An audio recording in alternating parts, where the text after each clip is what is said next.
여러분, 오늘은 7월 15일 수요일입니다. 야고보서 5장 15절 말씀을 읽겠습니다. 믿음의 기도는 병든 자를 구원하리니 주께서 그를 일으키시리라. 혹시 죄를 범하였을지라도 사하심을 받으리라. 아멘.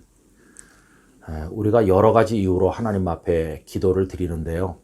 그 중에서 질병에서 고침받고자 하는 마음은 우리로 하여금 하나님 앞에 엎드리게 만드는 가장 강력한 이유 중에 하나입니다. 아마 예수님을 믿는 사람치고 질병에서 낫기 위하여 기도하는 것을 해보지 않은 분은 별로 없을 것이라고 생각을 합니다.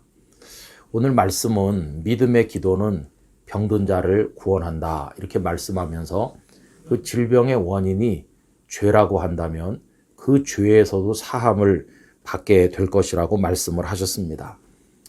여러 차례 말씀드려서 아시는 것처럼 저는 중학교 때 3학년 때 참 힘든 병을 여러 달 동안 앓았습니다. 병원에서 병명도 정확히 알지를 못했었죠. 희망이 거의 없을 때 어느 날 밤 제 얼굴을 적시는 눈물로 인해서 잠을 깼는데 어머니께서 제 얼굴 위에 굽으려서 한 가지 기도만을 반복하시는 것이었습니다.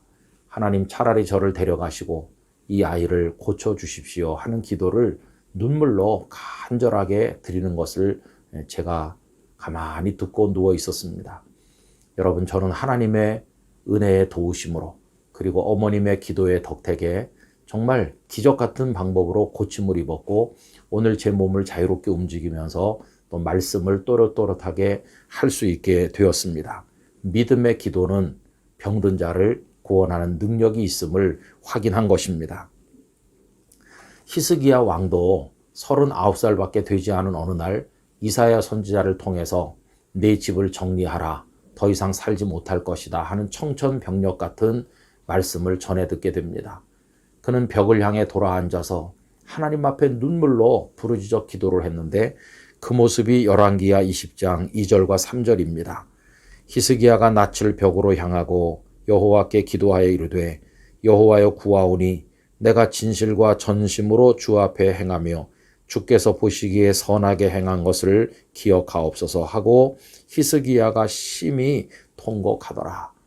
여러분, 이 기도에 무슨 다른 불순한 동기가 들어있을까요? 무슨 복잡한 계산이 있을까요? 이 기도를 하면서 남에게 과시하려는 마음이 있을까요? 이 기도 속에 무슨 교만이 들어있을까요? 이 기도 속에 거짓이나 위선이 있을까요? 여러분, 죽음을 앞에 둔 사람의 그 고통 중에 드리는 기도는 순도가 가장 높은 기도고 간절함에 있어서도 최고의 기도가 아니겠어요? 우리가 살면서 이런 기도를 드려야 될 상황에 봉착하지 않기를 원하지만 히스기야는 그런 기도를 통해 하나님 앞에 자신을 드러내 보이는 진실된 자리에 이르는 체험을 하게 된 것이었습니다. 그의 기도를 들으신 하나님께서는 15년의 생명을 그에게 더 주셔서 왕의 자리에서 나라를 위해 일할 수 있게 되었습니다. 여러분, 이런 질병에서 하나님 앞에 나아갔던 것은 다윗도 마찬가지입니다. 우리 성도들은 다윗 그러면 골리앗을 쓰러뜨린 영웅이고 수많은 전쟁터에서 승리를 거두고 나중에는 이스라엘의 왕이 되어 천하를 호령한 사람으로 생각하다 보니까 그도 우리처럼 혈육을 가진 연약한 인생이었다는 사실을 미처 깨닫지 못할 때가 있습니다. 그러나 여러분, 다윗도 우리와 똑같은 육신을 가진 연약한 존재였었고 다윗도 병에 걸려서 고생한 적이 있었습니다. 그때 그 답답한 마음으로 하나님 앞에 드린 기도가 시편 39편인데 중병에 걸리고 나니까 왕이라는 것 그리고 또 수많은 권력과 재산을 누린다고 하는 게 아무 의미가 없었습니다. 세상 모든 것이 다 부질없는 거죠. 자신의 인생이 손바닥 한 뼘 그거밖에 안 된다는 걸 알게 됐어요. 세상의 모든 것들이 다 허황되다는 걸 깨달을 때 소망은 오직 주님께 있음을 그가 고백합니다. 시편 39편 7절에 보면 주여 이제 내가 무엇을 바라리요 나의 소망은 주께 있나이다. 이렇게 고백하잖아요. 주님밖에 없구나. 날 살려줄 분이 주님뿐이구나. 주머니 속에 있는 재화도 그리고 왕의 자리도 권력도 아무 도움이 안 되고 오직 주님만이 소망이시구나. 이제 그걸 깨닫게 된 것입니다. 그러면서 건강하고 평안할 땐 이걸 몰랐는데 병들고 나니까 소망이 주께 있다는 걸 절실하게 깨닫게 된 것이죠. 그리고 그는 맨 끝에서 이제 질병 가운데서 고쳐주실 것을 기도를 드립니다. 39편 13절인데요. 주는 나를 용서하사 내가 떠나 없어지기 전에 나의 건강을 회복시키소서 이렇게 합니다.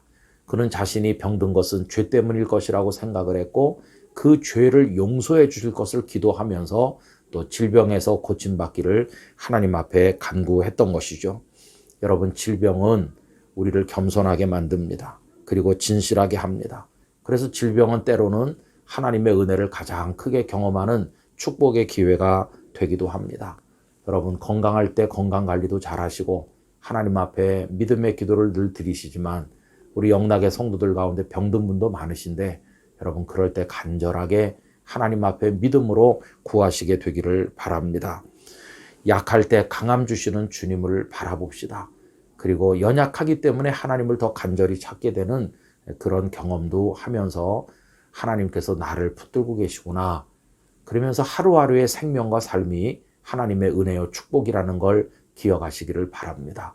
여러분, 오늘을 누릴 수 있는 건강 주심에 감사하며 또 여러 환호들을 기억하면서 우리 기도하는 시간이 되었으면 합니다. 오늘도 주 안에서 평안하시기를 바랍니다. 하나님 아버지, 세상의 많은 환호들을 긍휼히 여기사 고쳐주시옵소서. 때로는 저희들이 질병의 자리에 떨어집니다. 믿음의 기도는 병든 자를 구원한다고 하셨고 또 죄가 있으면 사함을 얻을 것이라고 말씀했으니 죄로 인해서 저희에게 다가오는 질병이라면 근원이 된 죄도 용서해 주시고 또 질병에서 나음을 입어 건강케 되게 하사 하나님의 영광을 위해 살아가게 하여 주옵소서. 가장 약한 그 자리에서 가장 진실된 기도를 드리며 하나님의 능력을 체험하는 복을 저희들에게 주옵소서. 오늘도 주님과 더불어 걸어가는 귀한 하루가 되기를 예수님의 이름으로 기도드립니다. 아멘.